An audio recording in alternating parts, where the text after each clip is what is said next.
So Matt, obviously the last game wasn't the performance that the team or yourself wanted. How do you move past that? Was it just exhaustion from the games, or is it just something, you know what, that happened, we're moving on? Yeah, I think it's one of the ones that you just have to turn the page and get to the next game. I think it was very clearly not our best, and certainly not my best. I'm aware of that, and it wasn't anything really wrong with the way we went about the game. I think it was a lot of individual errors, and along with that, you just got to get to the next one and refocus. So two of the, I believe, top five in the Golden Boot race are coming in with Messi and Suarez.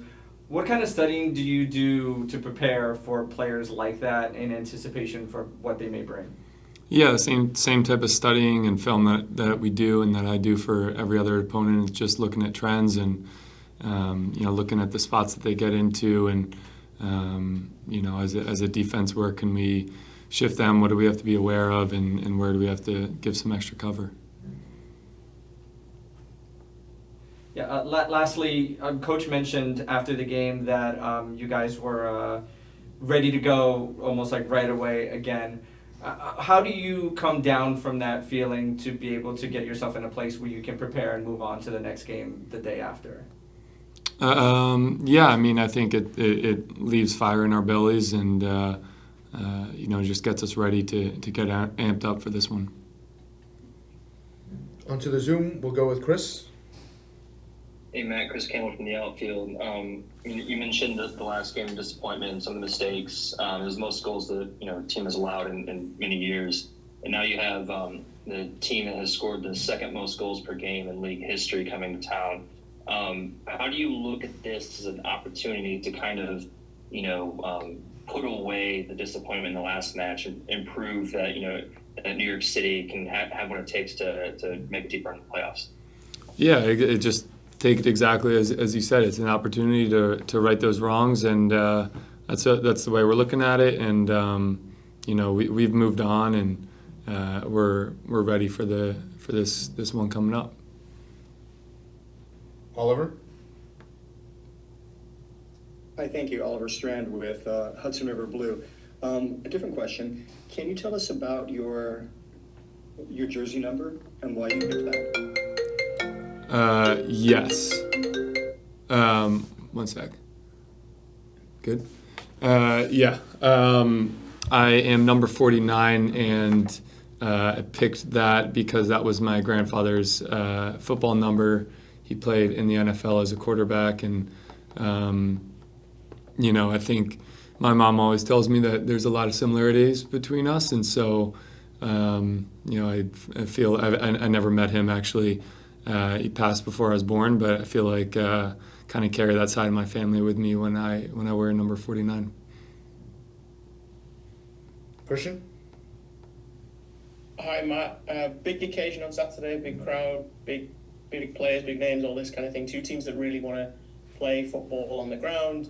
How excited are you for that occasion and that opportunity to kind of test yourself? Yeah, I think it's I think it's an exciting opportunity, but it's it's another game, and I think every single game that we play, every single game I play is an exciting opportunity for me. So I think just need to go into it the same way that you go into every other game, and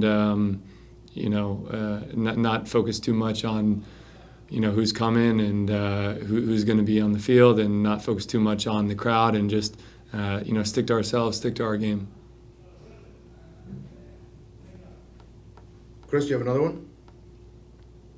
Yeah. Hey man, just wanted to know how's the knee feeling? Obviously, you're healthy enough to get back out there and start the last two matches. Just how are you feeling? How's the leg doing? Yeah, knee's good, in a good spot. There was obviously some residual soreness, some after the initial recovery and stuff, but the knee's in a good spot, and the training staff, the treatment staff have done a really good job helping me and getting me ready. So yeah. And final one, Christian. Matt, you touched on it there a little bit. Every game is an exciting opportunity. I'm curious, that process you've installed for yourself, how important is that consistency when the season can throw up so many unexpected possibilities? Yeah, I think consistency is very important, especially in a league like the MLS, and especially as a goalkeeper. I think so finding ways to have routines and stick to a schedule and be ready to be there for as many minutes as many games as possible is really important. So it helps me to control what I can control, and subsequently I don't worry about who's on the other side of the field, and focus much more on myself and our team and the way that we're going into a game.